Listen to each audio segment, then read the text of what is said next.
श्री गणेशाय नमः। हर हर महादेव। क्रमकांड बाई विभूति नारायण पांडे शास्त्री, महामाया नगरी, अंबिकापुर, छत्तीसगढ़।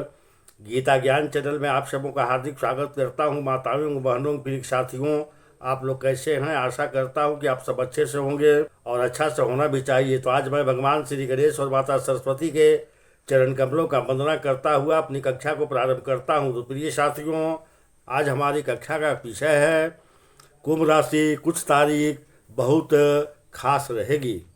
पंडित विभूति नारायण पांडे शास्त्री अपने ही चैनल पर पुनः स्वागत करता हूं। आशा करता हूं कि आप सभी स्वस्थ होंगे।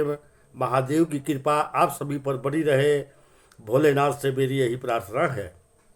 यह वीडियो कुंभ के लिए विशेष है। साथियों, अच्छे या बुरे समय का संकेत ईश्वर हमें समय समय पर प्रदान करते रहते हैं और इन्हीं संकेतों को जानने का जो साधन है यही है ज्योतिष शास्त्र। कहा जाता है कि वेदा नाम चक्षु कहा गया है ज्योतिष शास्त्र को, अर्थात अब ओ चक्षु है, ओ आँख है जिसके माध्यम से हम आने वाले कल को देख सकते हैं और उसके आधार पर प्लानिंग कर सकते हैं कि कल क्या होना है, हमें कब विशेष अनुभूतियों की प्राप्ति होगी और कहाँ हमें सतर्क रहने की आवश्यकता है। इस वीडियो में हम कुंभ राशि के जीवन में इस नवंबर 2024 में कौन सी घटनाएं घटित होगी, इस बात को हम जानेंगे। उनसे किस शुभ की प्राप्ति होगी, उन बातों को जानेंगे। कौन सी तारीखें ऐसी होगी जिससे हमें सतर्क रहने की आवश्यकता है। उपाय सहित बारीकियों को भी हम समझने जा रहे हैं। प्रारंभ करते हैं कुंभ राशि के नवंबर 2024 के इस खास वीडियो को। समझिएगा जरा, आपके अपने ही राशि के स्वामी ही 15 नवंबर को मार्गी के अवस्था पर आ रहे हैं।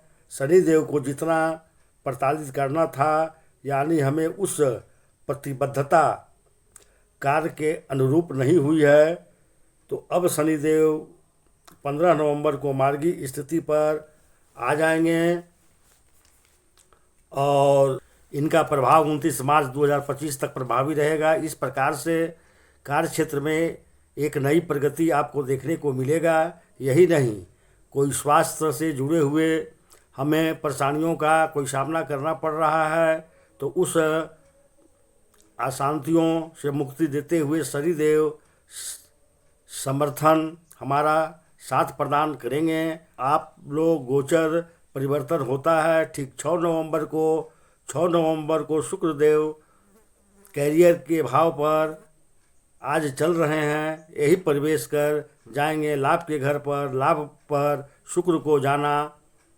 आर्थिक लाभ की परिपूर्णता करा सकते हैं। हमारे कार्य क्षेत्र से हो या जहाँ से हमें धन की प्राप्ति होती है, उस क्षेत्र से हमको लाभ की वृद्धि कराएंगे। एकादश भाव हमारी इच्छा और की पूर्तियों का स्थान होता है और शुक्रदेव भाग्य के स्वामी हैं। शुक्रदेव यहाँ ईश्वर की कृपा से मेरे स्वयं पुरुषार्थ से कोई बड़ा आर्थिक लाभ, कामनाओं की पूर्ति होते हुए यहाँ सुनिश्चित करेंगे। यही नहीं, एक अगला परिवर्तन होता है 16 नवंबर को ग्रहों के साथ साथ भगवान सूर्य नारायण अपने नीच राशि को छोड़ करके अपने मित्र की राशि पर प्रविष्ट होंगे।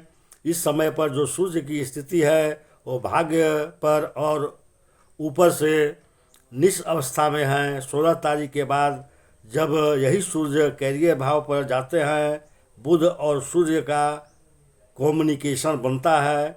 केंद्र भाव पर तो कहेंगे कि बुध आदित्य नामक राजयोग का अर्थात निर्माण होता है। अर्थात इस राजयोग के प्रभाव से कोई गवर्नमेंट से जुड़ा हुआ है, कार्य कर सकता है। इस राजयोग के प्रभाव से कोई नया प्रगति मिल सकता है या अच्छा पोजीशन कोई दिलाना इनका ही तो कार्य है। और सूर्य ही हमारे कैरियर भाव पर उपस्थित रहेंगे, इसलिए नए अवसर की तलाश यदि आप कर रहे हैं तो यह सूर्य 16 नवंबर से आपके समर्थन में 1 महीने तक खड़ा रहेंगे।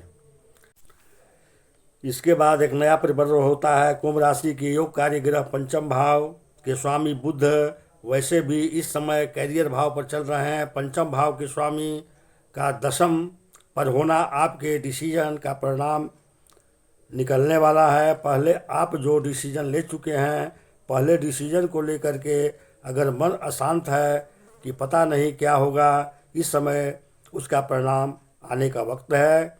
यही नहीं, चूँकि ये बुध देव अष्टम भाव के स्वामी भी कब बनते हैं, तो कोई बड़ा सी परिवर्तन बुध ही करा सकते हैं। यदि नौकरी में कोई परिवर्तन भी करते हैं तो ये महीना उस परिवर्तन को प्रदर्शित करा जाएगा। विशेष तौर पर सूर्य के संगमों, इससे बुध आदित्य योग का प्रभाव सर्वाधिक महत्वपूर्ण होगा। अब हमें किस ग्रह से हमें सतर्क रहना है, ध्यान दीजिएगा।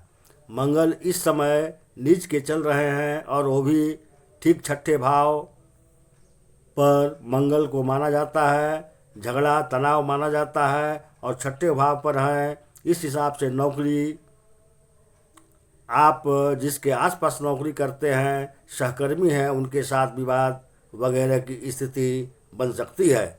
इसलिए हमें विवाद नहीं करना है, हमें विवाद से दूर रहना है, हमें अपना मंगल को अनुरूप रखना है। बल्कि जो उपाय बताएंगे उस उपाय को जरूर कीजिएगा।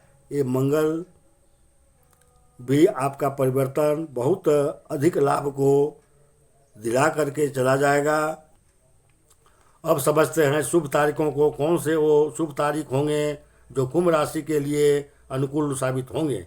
देखिए, हमने जो तारीखें निकाली है ये चंद्रमा गोचर के आधार पर है और चंद्रमा पर पड़ने वाले ग्रहों की स्थिति दृष्टि के आधार पर निकाला हुआ है। उसमें जो शुभ तारीख बता रहे हैं, इसमें आप कोई नया कार्य कर सकते हैं, कोई अनुबंध कर सकते हैं, कोई एप्लीकेशन फॉर्म भर सकते हैं। शुभ तारीखें हैं 5 नवंबर, 6 नवंबर, 10 नवंबर, 11 नवंबर, 14 और 15 तारीख अनुकूल है। इसके अलावा हमें जिन तारीखों में हमें सतर्क रहने की आवश्यकता है वो तारीख है 8 नवंबर, 9 नवंबर, 16 नवंबर, 17 नवंबर, 25 नवंबर, 26 नवंबर और 27 नवंबर। इन तारीखों में भी कोई कार्य करना भी पड़ जाए तो आपके गुरुवर का आशीर्वाद, अपने इष्ट देव का सुमिरन करके आप कार्य को प्रारंभ जरूर कीजिएगा। अब आते हैं उपाय की ओर। क्या उपाय करना चाहिए इस महीने, ध्यान दीजिएगा। मंगल नीच का है तो पहले से ही अब हनुमान चालीसा सुंदरकांड का पाठ कर रहे हैं। आप हनुमान जी के आराधक हैं तो यह मंगल आपका कुछ नहीं बिगाड़ सकता। एक चुटकी सिंदूर हनुमान जी पर अर्पित कीजिएगा। मंगल मीन राशि पर है, इसलिए मंगल का सामग्री जो होता है वह भी लाल सिंदूर अगर हनुमान जी पर अर्पित कर दिया जाए तो मंगल की शुद्धता तो मिल ही गई, साथ ही साथ हनुमान को खुश करना आसान होता है। सिंदूर चढ़ाने से हनुमान जी की कृपा से यह महीना सर्वश्रेष्ठ महीना साबित होगा। यही नहीं, यह महीना एक ऐसा बेश होगा जिसका प्रभाव हमें 29 मार्च 2025 तक हमें पॉजिटिव रूप में हमें देखने को मिलेगा। शनिदेव की कृपा से उम्मीद है सबने इसको समझा, इसे जाना है। यदि आपने इसे समझा है, जाना है, मेरे समझाने का प्रयास आपको सार्थक लगा हो तो हर बार की भांति लाइक करना और कमेंट्स बॉक्स में हर हर महादेव लिखना न भूलिएगा। और जो चैनल पर नए हैं वो कृपया चैनल को सब्सक्राइब कर जुड़ जाएं हमारे चैनल के साथ। यहाँ पर समय समय पर हर प्रकार की जानकारियाँ दी जाती है। अगर आप हमसे कुंडली का विश्लेषण कराना चाहते हैं तो हमारा कॉन्टेक्ट नंबर है 871010 799871010 शुल्क लागू रहेगा। तो प्रिय दर्शकों, चलिए अब मैं अपनी कक्षा को यहीं विराम देता हूँ। नमस्कार।